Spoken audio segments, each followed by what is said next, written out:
Hi there, welcome to Garage Studio Modelers. My name's Harvey Lowe, and I'm Dave Forrest. And we're here for another exciting episode. Dave, how many episodes have we done? Robert behind the camera. Do you guys know? 20, 30, perhaps? Must be. Yeah, I think it's like over 30, I'm guessing. Yeah. It's hard to say, though. Yeah, because I was going to say this is episode, but I forgot. So when you love doing it, yeah, really don't, yeah, it goes by pretty quick, right? It does. So, it does. And we do love doing this. So. And we were looking at the comments. I do look at them. And thank you for all the great comments. They're all a ton of likes, and just keep watching. That's all we ask, right? We're not doing this for sponsors. We just do it for the fun of the hobby. Yeah. To be honest, if nobody watched this, I think we'd still do it. It's just like two people watching. Yeah, us. and our wives are watching. Well, maybe yours does. Yeah. Well, anyways, but we're here to talk about another continuation of the saga of my project on the 135th Tamiya Sheridan. And if you watched the last episode, I talked a little bit about the history of the tank I want to do, some references, and I think today, in this episode, we want to talk a bit about modulation. Now, I know there's been a lot of videos on modulation, but I figured that Dave and I can talk a bit about that, and we can actually do the modulation, different kinds of it, right in front of you on the tank, and then we'll follow it up with a discussion about the, the OD green? Yes. Colors? Yeah. That these tanks were in, and we'll have a little bit of discussion on that. So, let's start off with, here's what I've got since the last episode. Maybe one thing to think about. So what exactly is modulation? What is modulation? I will take a stab at it, and then you can add. I think modulation is the art of applying interest in a color to make it a little bit more lively and with a lot of depth, right? So it's basically taking a single color, although you can do multicolored cam modulation, but it's adding depth and highlights to a color to bring it to life. Now, that to me is the purpose. Do you want to add anything? What do you think? Yeah, I think you've got it essentially right. It's really adding interest to a color, right? In terms of depth, how it alters, how it captures light.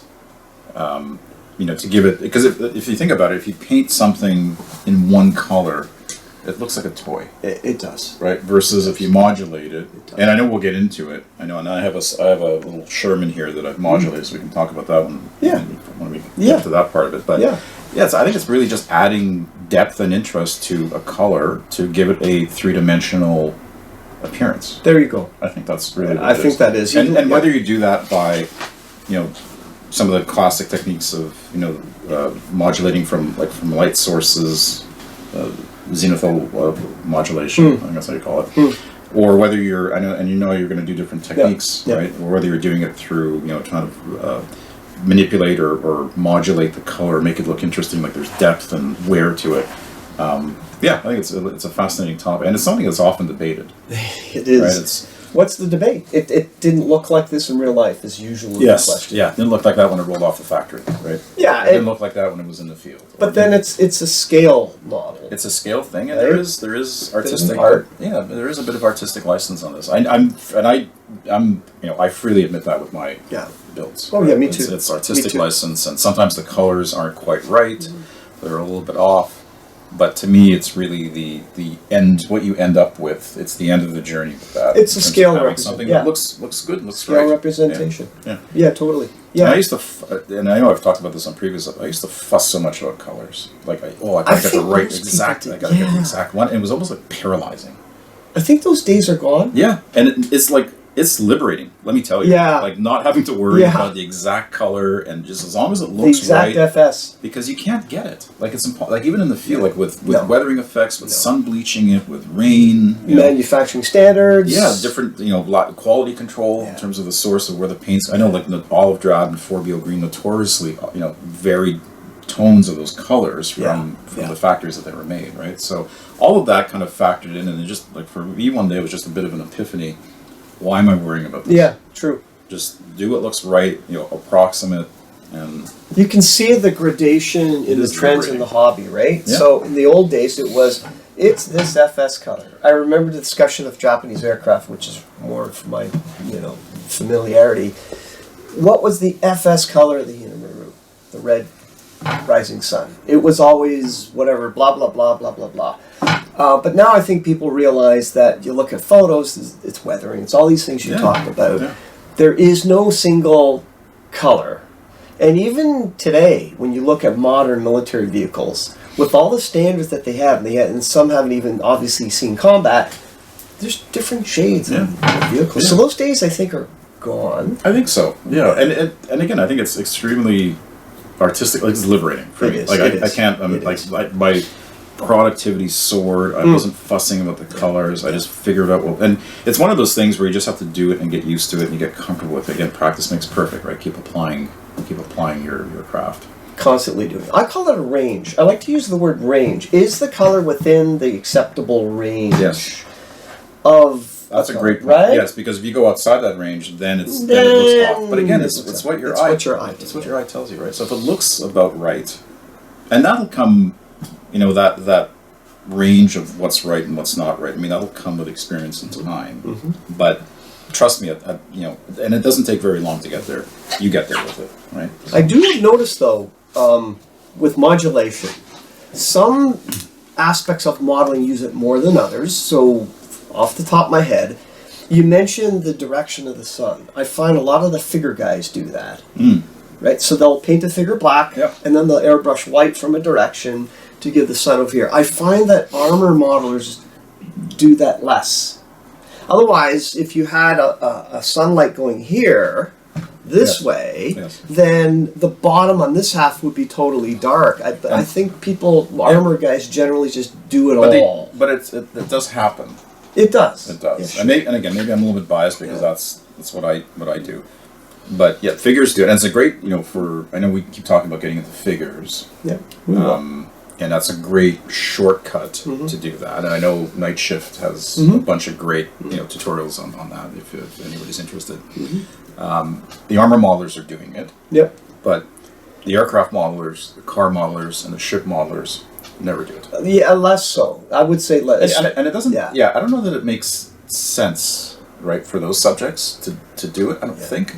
Yeah. I don't think. I mean, I'm more of a military modeler. You're more, the armor. Yeah. No, but I've done some aircraft, but you do have to vary it. You do. For aircraft, it's much more subtle. Yes. They're doing it. I do it. Yes. But it's got to be much more subtle. I find that maybe this is where we'll get some negative comments, but I do find, just in my own general perception, is the automotive guys, and even the sci-fi guys do, but the Gundam guys don't. Like, I find that there's probably exceptions out there, so... Of course, yeah. But generally, when you look at all those models, the most modulation is I think, armor first, then aircraft. Some ships, too. The guys in ships, I build ships, and they're modular. Yeah, and ships I talk from a position of not... I don't do ships. I haven't done a ship. I want to. I'd love to. A 1-200 Yamato, by the way, is a recommendation.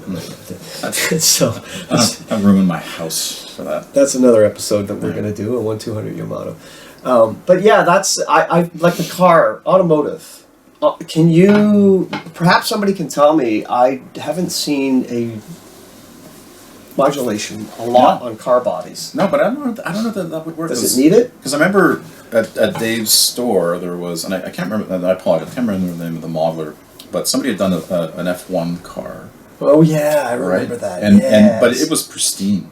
Yes. And it looked amazing. It's amazing. Like, it's a different skill set. High gloss, everything looks like, but it looked real. Yeah. Like, sometimes it looks like but the way this again, I apologize, I don't remember the guy's name.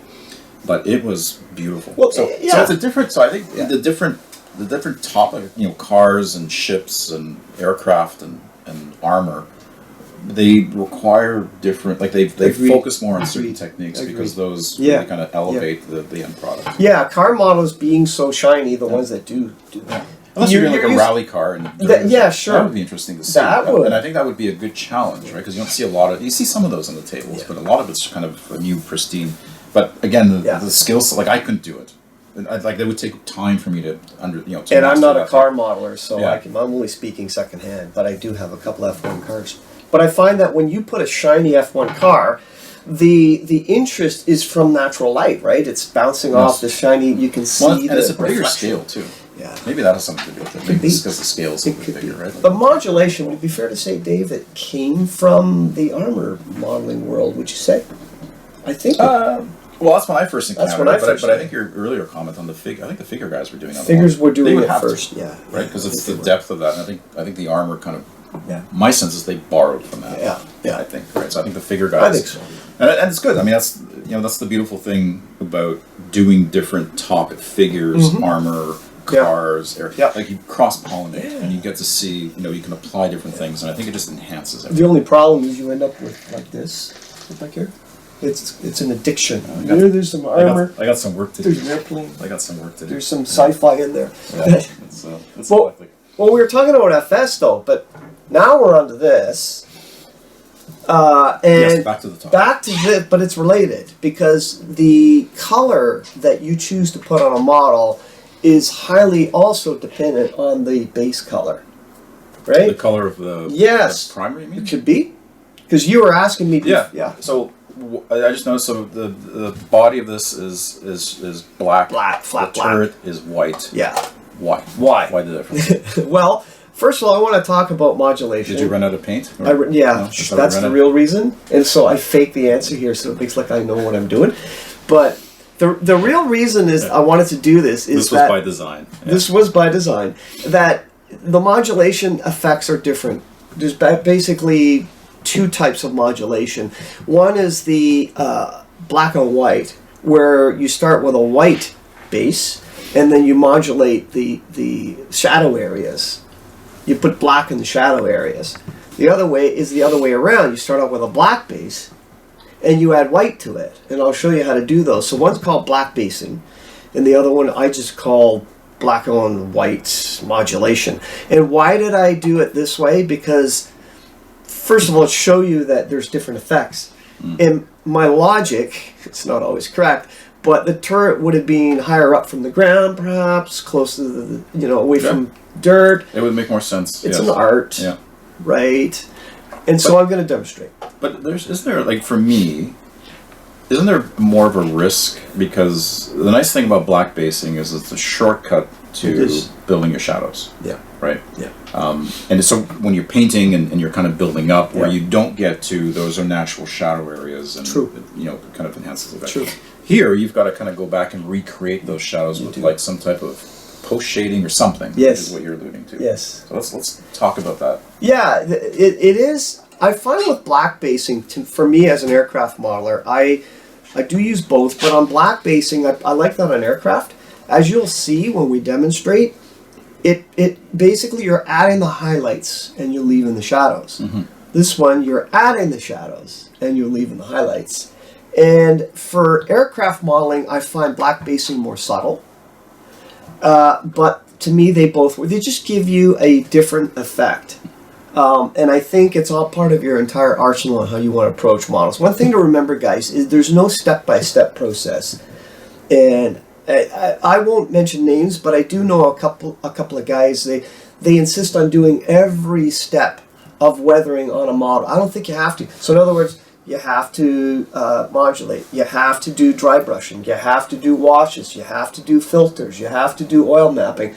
You don't have to. It depends on the model. So it's not a technical thing. It's an eye thing, right? It also talks to what individual modelers are comfortable doing too, right? So if that works for them and that makes it, hey, God bless, move on. Right, if you don't want to modulate at all, that's fine too. Yeah, it's a hobby. It's a hobby. At the end of the day, yes, it is a hobby. But I can say that if you do decide to enter shows, wouldn't you say that those models that modulate and have depth usually catch the eye? Yes. Yeah. And they generally do better? Yeah. Would that be? If that's what's important to you. If you want to compete. If that's what's important to you, if you're just building your own collection and you just want to go through that's... It's entirely... exactly. Everybody has their own... Entirely up to you. Yeah.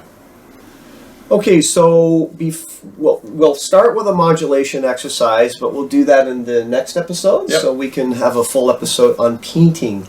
We'll get right into it. Airbrush, and we'll show you some paint work here. Yeah. All right. Thanks, everyone.